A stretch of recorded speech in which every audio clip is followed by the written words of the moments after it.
今天我们要聊一条诡异而致命的山脊路线——鳌泰线。这条路位于中国南北分界线秦岭的最高处，被很多驴友称作行走在中华龙脊上的探险。然而，正是这条蜿蜒在秦岭之巅的山脉，在最近20多年里夺走了无数冒险者的生命。有人说，登上世界第一高峰珠穆朗玛可能需要极限的体能和装备，但穿越鳌泰线则更需要运气与敬畏之心。在鳌泰线上，平均每走2公里就有一条人命陨落的黑暗记录，走过去的人被奉为大神，而倒在路上的人只能化作山中的鬼魂。那么，鳌泰线究竟有多凶险，又为何吸引着一批又一批人前赴后继去挑战它呢？在中国户外探险兴起的30多年里，鳌泰线一直是一个特殊的存在。它北起陕西太白县的鳌山，东至眉县境内的太白山拔仙台，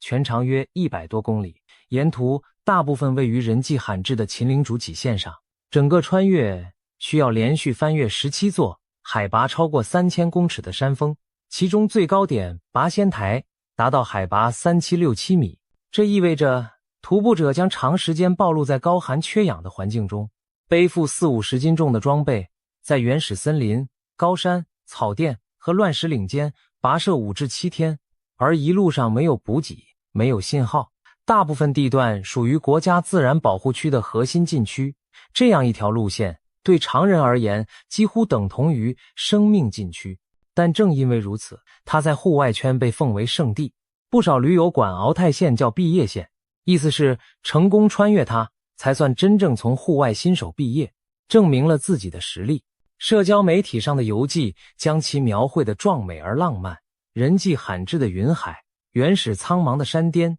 晨曦中金色的高山草甸，无不让人心生向往。面对大自然的危险，人性中偏偏存在一种反直觉的冲动，越是死亡率高的地方，越激发出某种征服欲。一位经常上山的老村民感叹，许多年轻人明知这条线出过很多事，却还是前仆后继的来。他见过的穿越者中，有的人甚至在刚刚发生山难夺去数条生命后，依然迫不及待组队进山。他回忆2017年5·1假期刚出了3死1伤的惨剧，不到1个月后端午假期，他家门前的登山口反而更加热闹，一天之内涌入近1000人，仿佛前人的鲜血不但没有阻挡后来者，反而刺激了更多人前来挑战这禁区。鳌泰线之所以被视为比珠峰更凶险，首先在于它极端多变的气候。秦岭山脉恰好是中国南北气流的交锋地带，走在鳌泰线上，其实就等于站在2种截然不同性质的大气交汇处。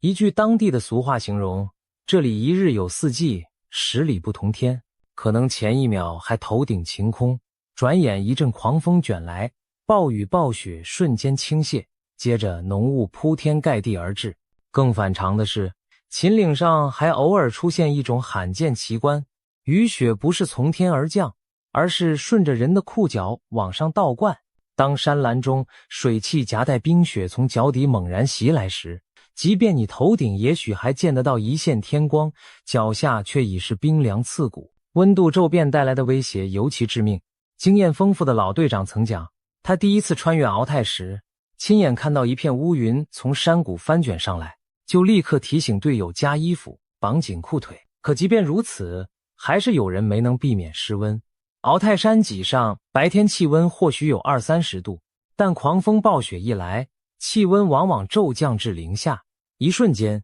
气温落差能达到30-40度之多。人的身体在寒风冷雨中很快麻木，若衣物被打湿就更危险。夜里山巅的气温常常低至0下20度甚至更低，而山脊上的风经常达到10级以上，如刀子般割在脸上。这种环境下行进，一旦停下脚步，体能衰竭，失温会悄然降临，往往不知不觉就夺走生命。失温是鳌泰线上的头号杀手。所谓失温，就是人体产热赶不上散热，核心体温逐渐跌破正常范围。当体温降到35度以下时，人开始不受控的颤抖，四肢笨拙，意识迟钝；跌到30度以下时，寒颤反而减弱，意识开始涣散，嗜睡迷糊。而当核心温度低于28度时，人可能陷入昏迷，甚至心跳骤停。更可怕的是，深度失温会让人产生错觉，反而觉得暖和，甚至炙热难耐，促使人本能地开始脱衣服。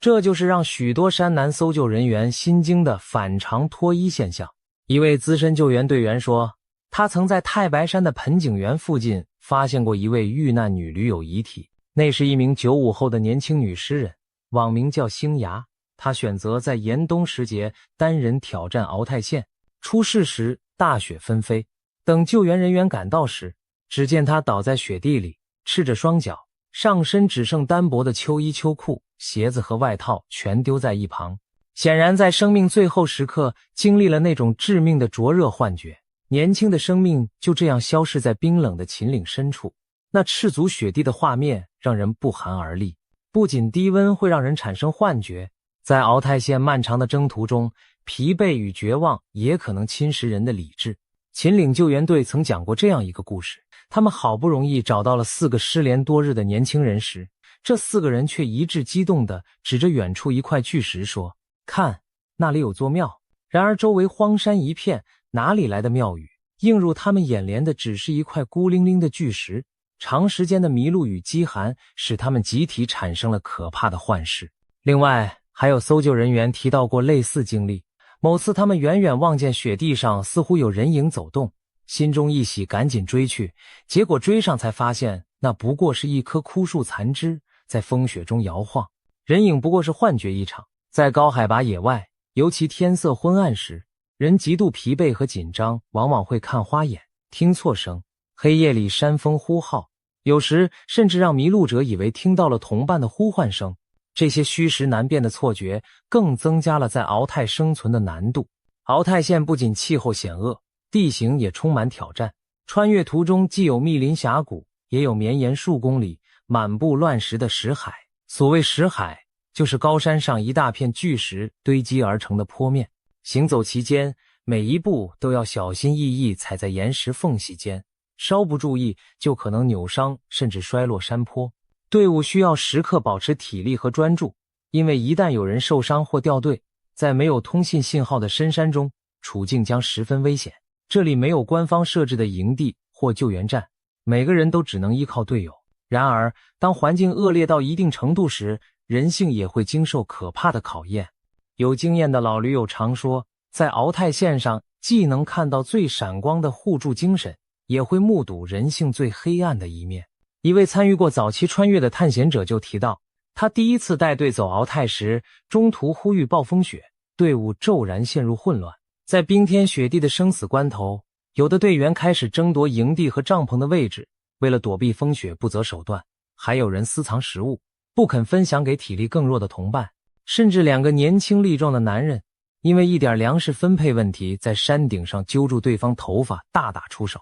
这些场景发生在零下20多度的暴风雪夜里，令队长至今难忘。他感慨道，在都市里彬彬有礼的人，到了荒野绝境中可能变得像野兽一样疯狂。当然也有相反的例子，有的队伍里伙伴之间生死相依，用微弱的身体热量彼此贴靠，取暖熬过长夜。有的人宁可自己冻得发抖，也坚决把唯一的干衣服让给队友穿上。极端环境能把人性中的善与恶都放大出来。然而不容否认的是，在一些事故中确实出现了令人心寒的抛弃。同伴受伤或掉队时，有人选择独自求生离去，把体力不支的队友留在暴风雪中等死。有的团队在恶劣天候里加速撤退，竟没有人愿意冒险折返寻找掉队者。这种时候，山中的孤独静默令人绝望。有失联者最后的日记写道，昨晚雪太大，他们没有回头找我，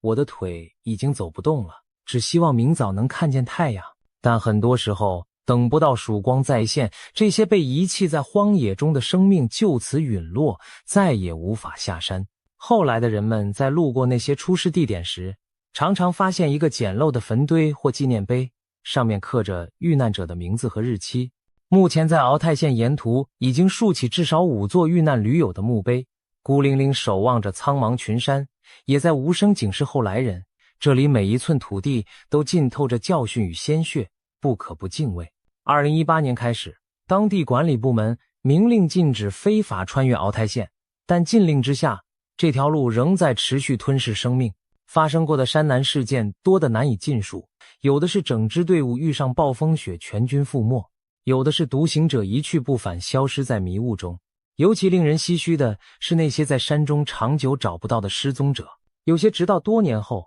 人们才偶然发现他们的遗骸，才揭开失踪之谜。2024年夏天，一个名为猛蛇过江的户外博主，就在骑行穿越秦岭时，无意间破获了一桩悬案。当时他独自推着自行车在接近海拔2800米的路段前行，前方荒野无人，只有山风在耳边呼啸。他原以为这一段不会遇到别的探险者，却突然远远瞥见路边出现了一抹不寻常的颜色，一顶黄绿相间的帐篷孤零零伫立在乱石中。博主当时心头一喜，难道前面也有驻扎的驴友？他甚至兴奋地打开了运动相机，想着待会儿上前去跟对方打招呼。随着他一点点靠近帐篷，却逐渐意识到情况不对。帐篷的拉链紧闭，外帐上爬满了黑压压的苍蝇，空气中弥漫着一股强烈的腐败气味。他瞬间明白过来，心里一沉，那帐篷里的人已经不在了。鼓起勇气掀开帐篷门，果然里头静静躺着一具早已冰冷的遗体。经警方确认，死者正是1个月前进山后失联的河南籍驴友马凤元。今年7月初，25岁的马凤元只身从太白山脚的塘口村进山，本打算纵贯鳌泰，谁料进山第3天便遭遇了连日暴雨，之后音讯全无。他最后一次在朋友圈报平安是在7月6日中午，再往后就彻底失去了联系。整个7月，当地几乎天天大雨，引发山洪或泥石流。救援队冒着风险搜寻多日无果，只在下山的路线旁找到一具无法识别身份的遗体。一度有人猜测那就是马凤元，但 DNA 鉴定结果排除了。同伴们不愿放弃希望，父母也在网络贴出了寻人启事。直到8月12日，这位博主意外在路途中发现了那顶亡者的帐篷，真相才大白。令人唏嘘的是，事后得知，其实在博主之前，已有数名路过的户外者发现了这顶异常的帐篷，但都因各种原因未报警。有的人出于第六感觉，帐篷里恐怕是凶多吉少，却不敢打开确认，加上赶路天黑不便，只好匆匆离去。有人则在下山后把情况告诉了山下村民，但彼时坊间还传闻马凤元已经被找到，是误传让他们以为帐篷也许只是空的。就这样，马凤元独自在帐篷中静静躺了整整1个多月，直至被最后一位路过者揭开。知情者在事后深感自责，懊悔当初没有及时上报，让逝者的魂魄在冰冷山野间多徘徊了许多日夜。黄绿帐篷里的这场悲剧折射出鳌泰县上寻常一幕，当命运在此画下句点，残留的帐篷、背包往往孤零零陪伴着主人长眠。后来的徒步者偶尔能看见那些散落在风中的遗物，仿佛一座座无字的墓碑。在无数残酷的故事中，也有极个别幸运到近乎不可思议的幸存者。这些传奇经常在山友间被当作神话来谈论，因为实在太少见了。其中最著名的当属网名叫踏雪的一位女性驴友。时间倒回2011年初冬，西安某医院工作的她已经是个资深户外爱好者，曾多次挑战过鳌泰县。那年1月下旬，她决定独自完成一次鳌泰4季穿越，也就是在隆冬时节走完全程。对一般人来说，这无异于自杀，但她认为自己装备经验都足够，便义无反顾地上路了。然而天有不测风云，就在她深入秦岭腹地的时候，一场突如其来的暴风雪将整个山脊埋入厚厚白雪。剧烈的降雪持续了几天几夜，几乎抹去了路径。她深陷雪域孤岛，所有通讯中断，连续几日无法前进，下山补给也渐渐消耗殆尽。在漫天风雪中，她凭借丰富的野外经验挖雪，筑起简易雪洞避难，又节省着食物和燃料苦撑。一晃10多天过去，外界早已看不到她的踪影。搜救队数次冒险进山寻找，皆无功而返。很多人心想，恐怕凶多吉少，家人们都在山下日夜祈祷。然而令人难以置信的是，整整22天之后，一个身影踉跄地从太白山林海中走了出来，正是那位所有人以为已经葬身雪野的踏雪。当地人简直不敢相信自己的眼睛，他是如何熬过零下20多度严寒和漫长孤寂的22天，又是如何在漫无标志的雪原中凭借毅力找到下山之路的？有人说是他遇上了无敌的幸运星，有神灵保佑，也有人说是他超乎常人的坚韧和冷静救了自己。事后他低调地分享过一些经历，比如靠融化雪水维持生命，实在饿极了甚至挖出背包缝隙里的一小包调味料充饥，夜间独自在雪洞里一遍遍对自己说话唱歌，不让意识昏沉睡过去。就这样，他奇迹般地熬到了天气放晴，凭借指南针和记忆中的地形，一路寻找到了下山方向。这次九死一生的遭遇，让踏雪成为敖泰传说中的人物。他用亲身经历证明了人类在极限绝境下的求生潜能，也为无数后来者提供了宝贵的生存借鉴。然而，他毕竟是千万挑一的特例，在敖泰县上，更多的是没能等到黎明的人。对于敖泰县频繁发生的事故，当地政府和救援组织其实早已高度重视。早在2018年，陕西省太白山自然保护区管理局就联合周边政府部门发出公告，全面禁止任何人非法穿越敖泰县。一方面是为了保护脆弱的高山生态不被人为踩踏破坏，更重要的是为了减少人命伤亡。然而禁令之后，冒险者和管理者之间展开了一场长期的拉锯战。管理员们每逢节假日便在主要登山口设卡巡逻，劝返进山者，甚至在一些村口张贴警示告示，被查获非法穿越的人可能会被处以几千元罚款。但即便如此，仍有不少人钻空子偷偷进山。他们摸索出了各种对策，比如选择在半夜避开管护员的眼目进入山林，不走常规路线从灌木丛中硬闯，不在熟悉的山脚村留宿补给，而是提前在县城吃住，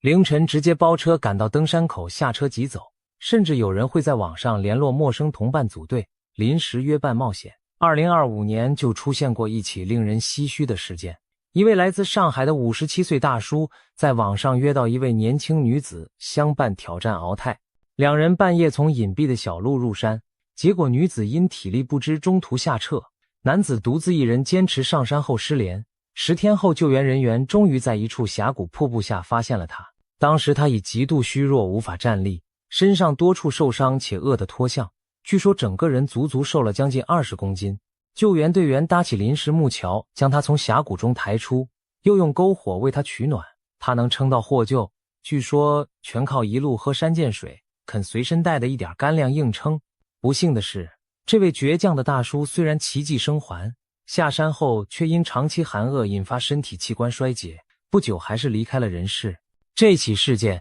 也给那些心存侥幸的人狠狠敲了一记警钟。敖泰县从来不是凭蛮力和逞强就能征服的地方。就在禁令施行几年后，敖泰县的事故率不减反增。2012年至2017年短短5年间，就有46人先后在这里遇难或失踪。进入2018年后，每年仍旧有多起非法穿越导致的伤亡事件登上新闻。2021年金秋时节，3名男子入山穿越，途中一人走失，2周后才在南天门附近被找到时已经遇难。2022年2月年初，诗人星牙在暴风雪中失去生命。2023年开年时，曾有4人组队穿越，到第4天全队失联。虽然其中3人及时寻获获救，但仍有1人下落不明至今。2023年11月，又有登山者在2800营地附近发现了一具男性遗体，疑似也是独自挑战敖泰县时遇难的无名氏。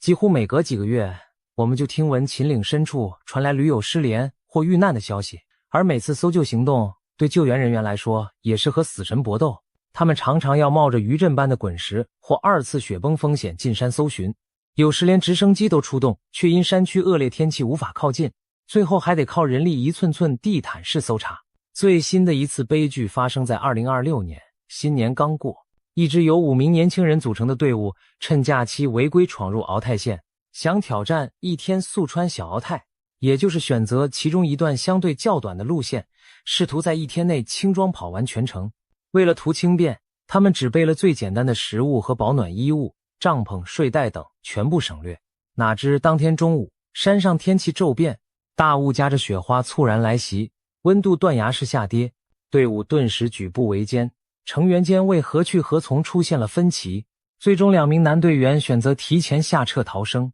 剩下领队带着1男1女继续硬撑前行。然而这3人注定陷入绝境。更要命的是，领队为了躲避监测和罚款，竟让全队进山后把手机调成飞行模式，不让手机信号暴露行踪。这一下可好，真出事时，他们既无法第一时间求救，救援队也无法透过手机信号定位他们。最终，那2个提前下山的队员一死一生，体能较强的男子成功自行走出深山求援，另一名精疲力竭的男子靠点燃一小堆火苟延残喘。被救援队赶到时，发现时已虚弱到出现幻觉，误以为自己走出了山林，所幸他被及时救下，而领队和随行的1男1女则在大山深处彻底失联。数十名救援人员冒着凛冽风雪搜寻了3天2夜，先后找到了那2名掉队者的遗体。最后一名失踪者疑似在浓雾中失足坠崖，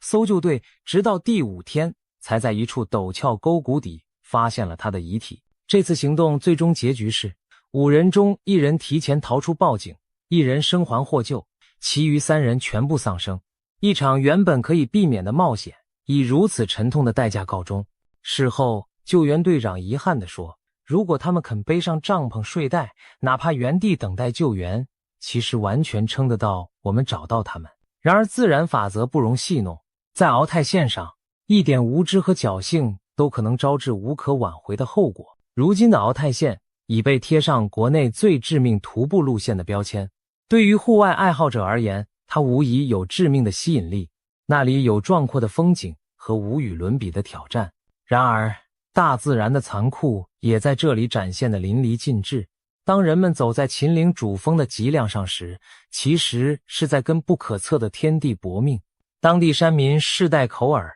相传着对山神的敬畏，进山不能随便乱说话，遇到风雨雪不可直呼其名，比如下雨只能晚称天公洒洒，下雪要说落面子，吹风说成起微微，连石头都用了个外号叫胡姬。这些看似迷信的禁忌，其实蕴含着前人对大山威严的敬重。秦岭高处气候多变难测，古人视之如龙吟虎啸，不敢冒犯。我们现代人虽有了先进装备和气象预报，但在自然距离面前依然渺小脆弱。走向荒野，不是为了送死，而是为了在敬畏中感受生命的厚度。正如救援人员的忠告，千万别因一时血气方刚，用生命去换取逞强的满足。如果真想体验鳌泰线的壮美，也必须在合法允许的季节路段，在做好万全准备并具备充分经验的前提下，以对自己和队友生命负责的态度再三权衡。每一座高山都有自己的脾气，鳌泰线尤其阴晴不定如妖。山巅那些永远不会讲话的帐篷和墓碑，就是大山写给挑战者们的警示诗篇。或许正因为它太危险，官方才不得不将其封禁，试图让这条中华龙脉上的死亡之舞就此停歇。然而人类对未知和极限的渴望从未止息。有人说，鳌泰线就是生命对极限的试探，试探着大自然的边界，也试探着人类自身的胆魄与愚昧。故事的结局往往是自然赢得胜利。我们不能选择山会不会突然变脸，但可以选择要不要去招惹这条恶龙。当下一次你在社交网络上看到有人炫耀站在鳌泰山巅极目远眺时，请记得在那美景背后有多少血与泪的教训。也请记得，在真正走进秦岭之前，先学会对它抱以最大的敬畏和谦卑。毕竟，对生命最大的尊重就是懂得适可而止，敬畏天地，放过自己。